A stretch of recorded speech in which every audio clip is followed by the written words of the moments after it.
Hi everybody, Dan Illman here, kicking off the 50-cent late pick 5 at Del Mar on Sunday. 2-year-olds getting set for their close-up in the grade 3 Cecil B DeMille at 1 mile on the turf. Before we take a look at the field, remember the DRF Black Friday sale is in full swing. Take 20% off just about the entire store. Head on over to shop.drf.com for all the details and use the coupon code on your screen to access your favorite DRF products. Here's the field for the Cecil B DeMille. There are some talented 2-year-olds in here, and the number 8 Clock Tower was cross-entered earlier this week at Churchill Downs. Wesley Ward's going to ship to Southern California and try the DeMille, and here's one of the reasons why. We'll throw up the Timeform US pace projector. Clock Tower is very speedy out of the gate. He is expected to be on the lead after the opening half mile, as he was last time out in the Bourbon at Keeneland, but in that race he had to go very fast early, and he might not have to work as hard to procure the early lead on Sunday. We'll start things off with the number 1 Prince Dulce, and maybe this horse could be a bit of a pace factor. After all, he's stretching out 3 furlongs for his first time around 2 turns. He's a Calbred who finished 5th in his most recent start. He had a little bit of a trip, I thought, that day. He has a little bit of pedigree as well to get the mile distance, but he is stepping up in class, and he's going to need a Beyer boost because his previous Beyer speed figures pale in comparison to those of the main contenders. The number 2 is Origami. This is a horse racing in North America for the first time. He's now with trainer Jack Sisterson. He was a winner overseas sprinting in Ireland. In his most recent start, he only faced 3 other rivals, and he didn't break very well. I'm just not sure the pace really played to his strengths that day, but that being said, that field hasn't come back very strong just yet, so Origami is going to have to deal with a completely new climate racing in North America for the first time. He hasn't raced in 5 months, and he's stretching out significantly in distance while potentially facing tougher horses. You always have to respect the European runners here on grass, but I'm a little bit curious to see how Origami breaks from the gate. He wasn't good last time out. Europeans historically are slow from the gate in North America, and maybe Origami could be left with too much to do when the real racing commences. The number 3 is Kale's Angel, and this horse does have a little bit of early speed. We saw that last time out in the Thoroughbred Aftercare Alliance. That race has already produced a couple of horses that are going to be back in this race. Kale's Angel took pressure on the lead that day, but I didn't think he was going very fast. They really backed down the fractions on the backstretch, and I think that tightened up some of the horses near the back of the pack. Kale's Angel just didn't have much of a response that day, and he tired 2 starts back in the grade 3 Zuma Beach, where he finished 4th. I think Kale's Angel is going to try rating tactics here. They've worked well for him in the past. The question is, can he take the necessary step forward? Because I thought some other horses ran better than he did in the Thoroughbred Aftercare.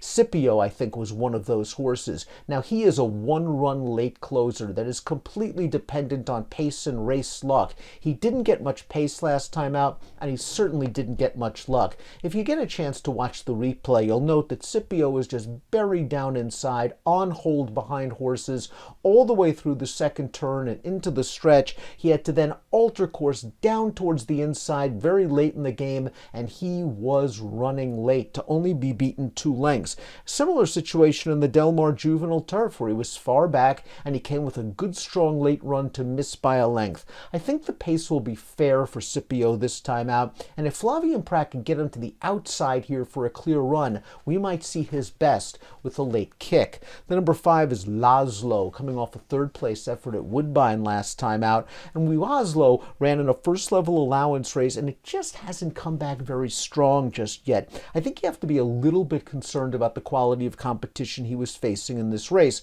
but it was over yielding going. He was chasing a pretty fast pace, and he finished evenly under the line. His prior start at Horseshoe Indianapolis was good, and Laszlo seems like he's a horse with the tactical speed to work out a good trip, another that needs a little bit of a Beyer improvement. Snowdonia is 6th, the horse that finished 10th in the Thoroughbred Aftercare, but another horse that, once that pace slowed down, just found himself in some traffic. It was his first start off of a maiden win, and that maiden win came sprinting, so I do think he still has some things to prove. Can he sustain that kick going a longer distance? I think Snowdonia is a little bit dirtied up because of the trip he suffered last time out, and maybe he'll just get a better one here at a bigger price, perhaps a horse that can sneak into the number.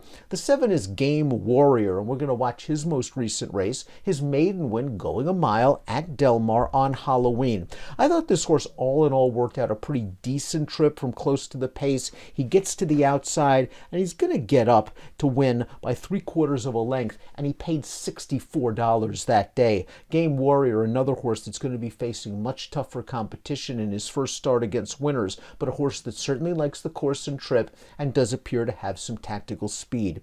Clock Tower began his career on dirt for trainer Wesley Ward, and in his second lifetime start, he ran very, very well to be second in a maiden special weight. He showed good speed stretching out to a mile, and at Saratoga, the miles coming out of the chute with a left-handed turn. They tried turf, and the light bulb just seemed to go on for this horse. A gate-to-wire winner over the testing Kentucky Downs turf course, and then last time out in the Bourbon, as I mentioned in the pace projector segment, he just went very fast. The mile of 16th race of the Bourbon, he completed the opening quarter mile in 22-1, and he took the field deep into the stretch before understandably tiring. The Bourbon has been a very productive race. It's already produced 3 next out winners, with the 7th place horse coming back to win a stakes race in New York with an 87 Beyer speed figure. So Clock Tower has already faced good competition. He went too fast on the lead last time and might not have to go as quick here.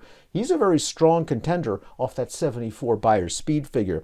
Pally Kitten completes the field, and this horse is going to stretch out for the first time, and I'm really not worried about the extra distance. He's by Vino Rosso, a long-winded stallion, and the dam was a multiple stakes winner going long on the turf. Pally Kitten was just in tough last time out in the Breeders' Cup juvenile turf sprint, where he fell far behind from a lousy outside post position and just couldn't show his best. 2 starts back when he won the Speakeasy, he got a very nice ride and showed a couple of gears, attacking down on the inside to get good position entering the turn, easing out, and getting the job done after splitting horses in upper stretch. This is not a great post position. Post position 9 going a mile on the turf at Del Mar. Pally Kitten, though, I think is going to show a lot more tactical speed than he did in his most recent start. Let's take a look at my top selections for the Cecil B. DeMille. Scipio, I thought, was badly hampered by the way the race was run last time out in the thoroughbred aftercare. Buried down inside behind a slow pace, he still showed a willingness to kick on down on the rail. It was a professional performance for a 2-year-old. He doesn't have a lot of speed. He needs a trip. So demand at least a little bit of value on Scipio. I think he has a chance to run down Clock Tower, a very strong contender with dangerous early speed. The Cecil B. DeMille is race number 5 at Del Mar on Sunday, and it kicks off a 50-cent late pick 5. Best of luck. Hey, let me give you a hot tip. If you liked the content that you've seen before, click on the like and subscribe button right here. And of course, for more DRF videos like Race of the Days, stakes previews, click on the videos right here.